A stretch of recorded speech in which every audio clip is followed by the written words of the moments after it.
Hey beautiful people, welcome to Meditative Means Necessary Mondays. Hey beautiful people, it's your girl Shakima. I'm just stopping in for a quick reading today for Meditative Means Necessary Mondays to be able to give us some guidance as a way of the message from the universe for today. I hope everybody's having an awesome day today. BTW, before I do forget, I hope that the Mercury retrograde has been treating you guys well as well, because we close out the energies of the Mercury retrograde this week on Wednesday, to be exact. The 20th of November is the final day of the Mercury retrograde. So this is an opportunity to really take heed of anything that has come up to surface to be healed, and really take this time to communicate effectively as you navigate through the transit of everything that has shown up for you as you go through the process of embracing your healing. So definitely do be sure to do that, guys. Okay, so going straight into it for us today, we do have the moon in Leo today. Leo is a fixed sign, as you guys know by now, which means that it's all about rooting and stabilizing the construct of everything. Leo is actually our fifth house. The fifth house is all about creativity. It's all about the creative endeavors and the blooming of our character through our creative natures of self. And Leo is actually ruled by the sun, and the sun, as far as the representation of it in the Astros, is all about the egoic nature of self, the perspective of self, the identity of self, the self-prophesied notion of self is pretty much what the sun would represent as far as, you know, the astral bodies.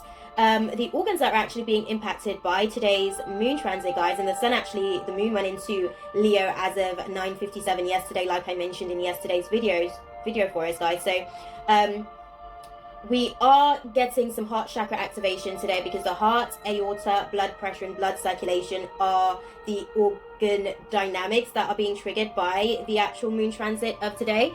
And when the heart is actually triggered, the shadows, some of the shadows that comes along with that, has a lot to do with hatred, cruelty and impatience when we're going through heart chakra activation. So spirit is pretty much just giving us an opportunity to learn about ourselves and maybe some of the things that we may still be carrying on our hearts as a result of some of the cruelties that we may have experienced in our lifetime, some of the impatience that comes along with our healing process as a result of that, and maybe our impatience towards others as a result of some of the things that we've actually embarked on as far as the healing that needs to take place.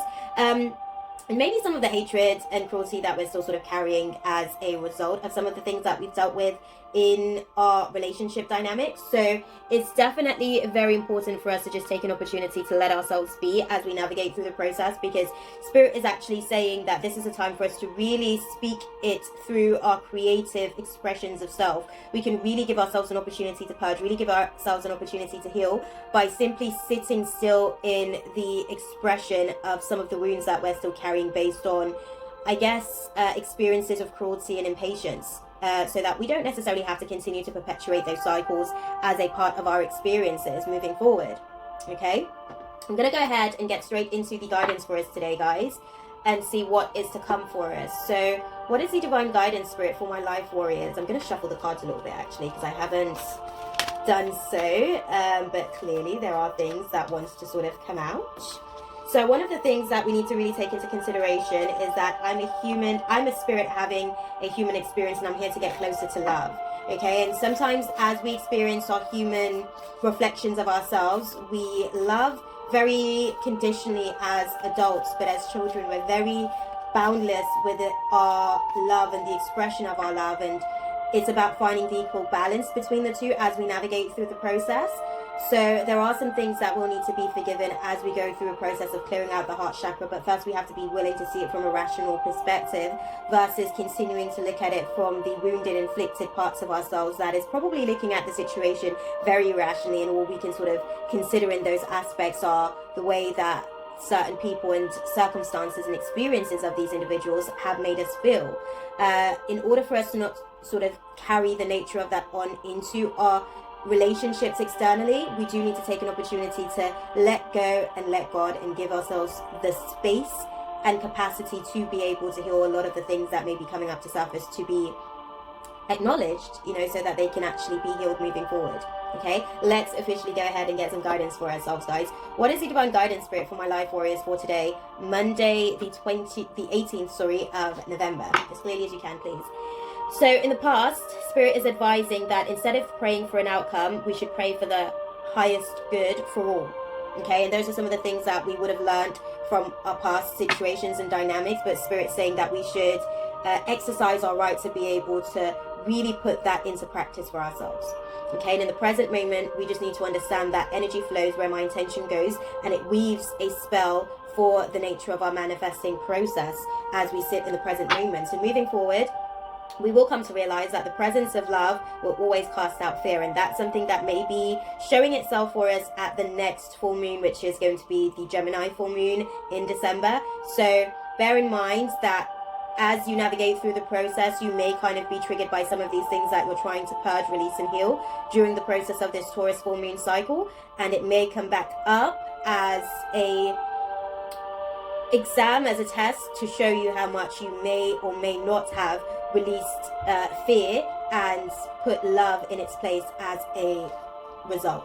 Okay, what is the divine guidance, Spirit, for my life warriors for today, Monday the 18th of November? As clearly as you can, please. What do we need to know for today, Monday the 18th of November? We are open to receiving all guidance that is rightfully ours at this time. As clearly as you can. Okay, so we've got a few cards here, guys. So this is definitely big. Okay, so in the past trajectory, we've got joy is the ultimate creator. So Spirit is saying we have to sort of really look at some of our past experiences through the lens of joy. And in the present moment, just know that attack, pain, fear, judgment, and any form of separation are merely calls for help. Okay, so know when to sort of ask for help as and when you need it, as you navigate throughout today, as you navigate throughout the week. And moving forward, just know that I honor how I want to feel. So in order to honor yourself, you have to honor how the deepest layers of yourself, the shadows within yourself feels, so that you can give yourself an opportunity to be free from the captivity of some of those shadows. And overall, the outcome that you'll be able to come to live in realization of is that I'm unapologetic about what I desire and trust that what I focus on will grow. So it's all about really giving ourselves an opportunity to look at the way that we are creating things and be unapologetic about it, because it is a part of the learning process for us. But beneath the tone of everything, Spirit's saying the moment that I embrace my peace within and surrender the outcome is the moment that the universe can truly get to work. And off the back end of that, we will need to contemplate that through prayer and meditation. I create a ripple effect of peace in the world, and that peace has to start from within your internal world, and it will be projected and manifest as an experience for you externally. Okay, beloveds, I hope that was useful for you guys. As per usual, guys, I'm sending you nothing but love, light, and positive intentions for the journey ahead.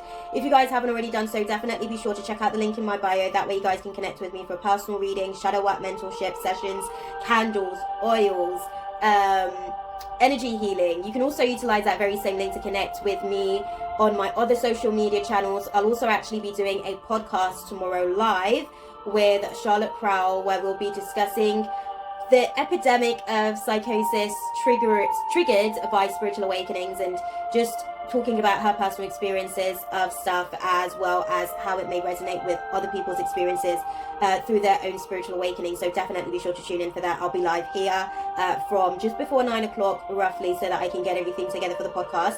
But you guys can also utilize that very same link in my bio to check out my YouTube channel, which will also have the moon forecast for the 20th, which is the final day, well, the day that Mercury goes retrograde, right up until the 26th or 27th. And you'll also be able to get a tarot spread with that as well, to give you guys some insight in terms of what this Mercury retrograde is going to do for our healing moving forward. Okay, beloveds, I'm going to love you guys and leave it there for you guys. As per usual, I'm sending you guys nothing but love, light, and positive intention for the journey ahead. I'll see you guys in the next video. God bless and a shame. Mwah. Take care, guys. That's all, folks. Thanks for watching. See you next time.